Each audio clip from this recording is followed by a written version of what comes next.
Hi everyone, welcome to Mel's Yarniverse. If you're an absolute beginner in crochet and you're looking for those basic skills to get you started, then this is the video for you. So what will we be learning today? I'll teach you how to hold your yarn, how to hold your hook, how to make a slip knot, and how to make a chain. So grab a hook and some yarn and let's get started. So there are a number of different ways to hold your yarn, and no way is absolutely the right way. Any way that's comfortable for you is the right way for you. I'm just going to show you a few different techniques that work for some people, and you can try out all the different techniques and see which one fits you best. The first way is to keep the yarn under your little pinky, bring it in front of your two middle fingers, wrap it around your pointer, and then you can hold it with your middle finger and your thumb. And the reason that we do this is that it keeps the tension back here on behind the pinky, and you can hold your project in between your middle finger and your thumb. So imagine you're working here. You can use your pointer to then apply the tension. So if your work is feeling too loose, you can pull on the pointer and have the wool wrapped around your pinky to keep that tension nice and tight. Another way that people like to wrap their yarn is to wrap it around the pinky, over and in between the two middle fingers, and then again back around the pointer. So again, you've got your middle finger and your thumb available for holding your project. The way I like to hold my yarn is to wrap around my pinky and then over my pointer. So it's very simple, but it works for me and it feels comfortable, and that's the most important thing.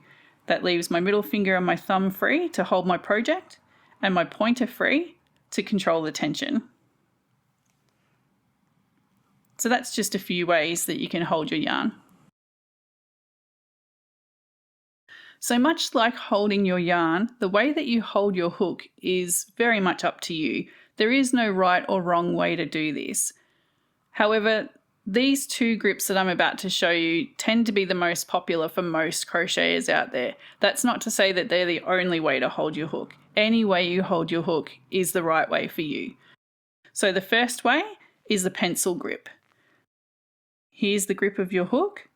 You can see on this one here, there's a flat surface there.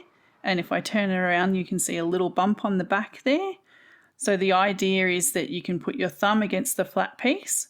You can put your pointer finger on that little bump in the back and rest the back of the grip on the back of your hand so that you can control the hook and the direction it's working in much easier. So this is called the pencil grip.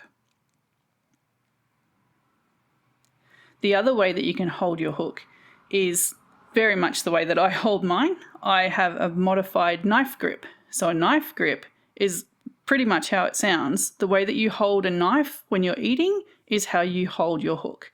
And again, for me, the hook rests on the back of my fingers there. The rest of the grip sits along my fingers. I hold the thumb along the flat surface of my hook and my pointer on the bump in the same spot that a pencil grip would hold it.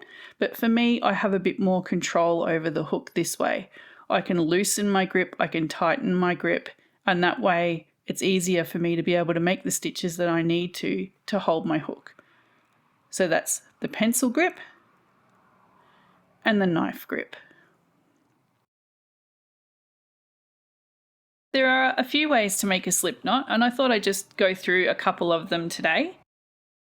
The easiest way, or one of the easiest ways to make a slip knot, is to grab your yarn, wrap it around your pointer finger twice, pull the back loop over the front loop, and then grab the back loop and pull it over the front loop again. You can see the two bits of yarn, your tail end and your working yarn, hanging down underneath. If you pull them both together, that will form your slip knot.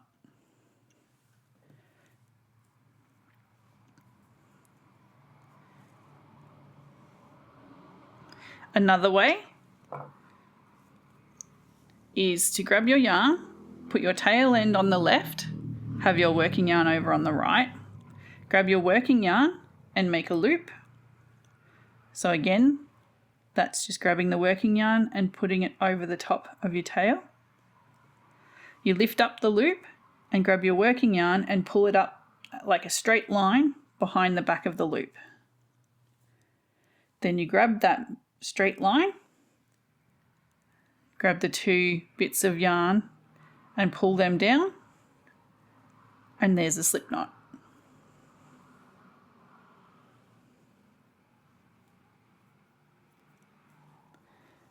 So those are two different ways that you can make a slip knot, and they're nice and easy, and hopefully one of those two will work for you. So now that you know how to hold your yarn and hold your hook and make a slip knot, let's learn how to chain. So chaining is universal. Both the US and the UK chain in the same way. So you don't have to worry about whether you're using a UK pattern or a US pattern. Chaining will always be the same. And when you chain, you do not count the loop on your hook as a stitch. To learn how to chain, hold the slip knot with your middle finger and your thumb, and you yarn over your hook and pull through that loop on your hook. And that's how you chain. So again, yarn over your hook, pull through that loop, and there's your chain stitch. Yarn over, pull through, yarn over, and pull through. And you can see the stitches starting to form. Again, yarn over, pull through the loop. As you're working, you might want to just scooch up with your thumb and your finger to hold on to your chain so that you can control your tension as you're working. Yarn over and pull through. Yarn over and pull through. And there's your chain. Well, thank you for watching. I hope this video has been helpful for you. I'd also like to say welcome to the crochet community. Yay, we're really happy to have you. Congratulations on choosing to take up this amazing hobby. I hope that you enjoy crocheting and that you make some amazing creations now that you know how to get started. If you'd like me to make a video on the 4 basic crochet stitches that you need to learn for most patterns, please let me know. If you have any other comments or any questions, if I can help in any way, please leave a comment and I will get back to you as soon as I can. I love reading your comments. So thank you so much and have a wonderful day. Thanks for watching.